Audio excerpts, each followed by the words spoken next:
A very beautiful lady out of nowhere appeared in Amafor land, singing with her melodious voice and dancing tirelessly. Her sweet voice and beauty were irresistible. Her dancing steps were so enticing that people who set their eyes on her and hear her voice forget their direction but stay till death.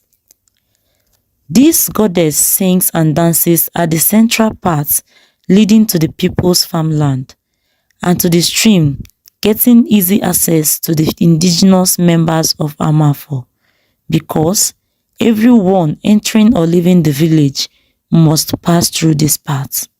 The people of Amafor gradually begin to assemble at this point. Carried away by the winch dance and voice, they forgot to eat, drink, or even go home.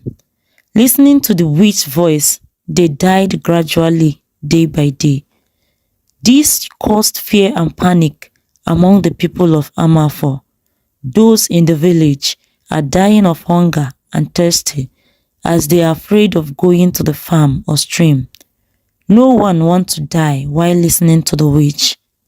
Some of the villagers, despite covering their face in order not to see the witch, all got attracted to and died watching and listening to the witch. The king of Amafor sent some of their warriors, but none of them returned. This got the people more scared and worried. Among the people of Amafor lived a little orphan, Okechukwu, who lives with his blind grandmother. As usual, Okechukwu has gone to hunt with his catapults. Wandering through the bush, he overheard two men discussing about a witch that attracts and kills people who listens to her voice. From their discussion, Okechukwu discovered that the witch attracts and kills only people who hears her voice. Thinking of what to do to save his people, and since the witch can only trap those who hear her voice, he looked for ways to block his hearing so as to go to the scene, observe, and be able to come back safely without losing consciousness. Getting home, he wrapped some objects around his head, covering his ears, and then asked his grandmother to sing for him. Checking if he could not hear her voice, he tried out many ways to block his hearing, but none seemed to be working. He went to the native doctor in their community, asking of what to do so as not to hear a loud voice singing. The native doctor advised him the only way is to go deaf. He said he can make him go deaf, but the only problem is that it can't be reversed. You will be deaf forever, the native doctor said. In his heart, he said, I better go deaf, but save my community. He told him to make him deaf. Then the native doctor did as he requested. Getting home, he asked his grandmother to sing for him. She did, but he couldn't hear anything. Little did he know that he won't be able to attend to his grandmother's need, as he can't hear her call anymore. He stayed all day planning on how to go and observe what is happening in the central parts of their land, where people are dying. He wondered why his grandmother has not called his attention since morning. Meeting his grandma crying, he realized the consequences of what he has done. Thinking of what to do, he instructed his grandma to stop calling him so as not to reveal their hidden place. He lied that their community was under attack and they would be killed if the attackers noticed their presence. He taught her some signs to use and describe her needs. He told her that he will always be around to attend to her. In the night, after putting his grandmother to bed, he left for the place where their people were dying. On getting to the place, he saw many dead bodies and those still watching the beautiful lady dancing, but he can't hear her voice. He hid at a corner watching, while thinking of what to do to save his people. While watching the scene, at around 3 a.m., he saw two able-bodied men coming in with a calabash and blood dropping from the calabash. He watched them drop it for the witch. Seeing this, he quickly ran to the roots they had come from and hid. He realized they are men of Ede, but how? Why are they feeding the witch? They are talking, but he can't hear what they were saying. The next day, these men came again, same time, carrying same thing. Then he followed them secretly. At some point on their way, they stopped and started hunting for an antelope. He watched them rejoice as they killed one and hid it in a cage under a big tree. Same time the next morning, he climbed on top of a tree beside the road so as to see what is in the calabash they used to drop for the witch, and it was heart of an antelope. He also noticed they drink from their stream each time they passed.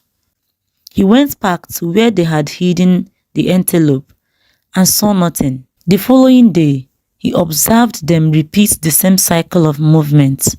So, the next morning, after attending to his grandmother, he ran into the bush and began hunting. With his catapult, he killed a monkey and harvested the heart. He waited patiently for the men of Ede to pass as usual the next morning. He poisoned the stream with some sleeping potion and hid at a corner to observe. The men of Ede, after drinking the water, went into a deep sleep. Then he interchanged heart of the antelope with that of a monkey. When the soldiers from Ede woke up, they realized they were late. Hurrying, they took the calabash without checking. They offered it to the witch as usual and left. The witch ate the monkey's heart and felt betrayed. Angrily, she went after them, devoured them on the way, and then made her way into Ede community. The people of Ede breached their agreement with the witch, and the consequences is that they will pay with their lives. It went ahead killing every soul from Ede. Hours later, people of Omafo, initially trapped by the witch, returned to the community. The land of Amafo was filled with joy. Back to Ede community. Since the witch feeders were dead and there is no one to give account of what happened, they consulted their chief priest and he explained what went wrong. He said, someone from Amafo, not clearly revealed, noticed what was happening and exchanged the heart of the antelope made for the witch with that of a monkey. This made the witch feel betrayed and come after us. Some years after the witch attack, the land of Omafo reduced drastically in their productivity. They work hard but still has no food. Seeking for reasons and solutions, the wise man of their community gave them the message saying, the land of Amafo was saved by a poor little boy. Unless he is rewarded appropriately, the land remains infertile, said the gods. Shocked and surprised hearing this, the king said, tell us the person, let me reward him immediately. I don't know the person, but I suggest you make an announcement for the person to reveal himself. The king did as the wise man has directed, stating the rewards that await the person. Okechukwu saw the town crier making the announcement, but did not hear what he announced, so he continued with his life journey. The next day, the king's palace was filled with people of the age bracket the king stated in the announcement. Each claiming to be the savior of the people. The king got confused. The wise man said a little boy between the age of 10 and 13 saved the land of Amafo, not all the community boys within the age brackets. How do I know the right person? The boys started pointing accusing fingers on one another, saying the other is lying. The king became furious and threatened to kill anyone who lies to him. Yet, they all insisted on their words. Emenike happened to be the only friend Okechukwu got. He was a truthful child and hates lies. His mother convinced him to claim the savior, but he refused to lie. This made his mother to send him out of their house. He ran to Okechukwu place, greeted him, but he didn't respond. I know you are talking to me, but I can't hear you. I have something to tell you. You know I can always trust you, Okechukwu said to Emenike. He explained everything to him and how he lost his hearing ability. Emenike told him that people are in the palace trying to claim his glory. Then he remembered he can't hear him. He looked for a way to tell him what was going on, but he can't hear him. Nobody is going to believe me, especially now that he can't hear. The king invited the wise man to make the children speak truth. But the wise man assured him that only the right person can tell correctly where the witch came from and how he sent the witch away. And anyone who tells lies shall fall instantly, but the person that says the truth will remain standing after speaking. They told their stories, and all of them fell down. This made Emenike's mother to look for him. She told him that the curse made this position for him because he tells the truth, but he refused to claim the savior. He went to Okechukwu's place to observe how he communicates with his grandma. He noticed his grandma speaks to him using signs. He told grandma all that had happened and asked her to find a way to ask Okechukwu to explain what happened to his hearing ability. She said she would.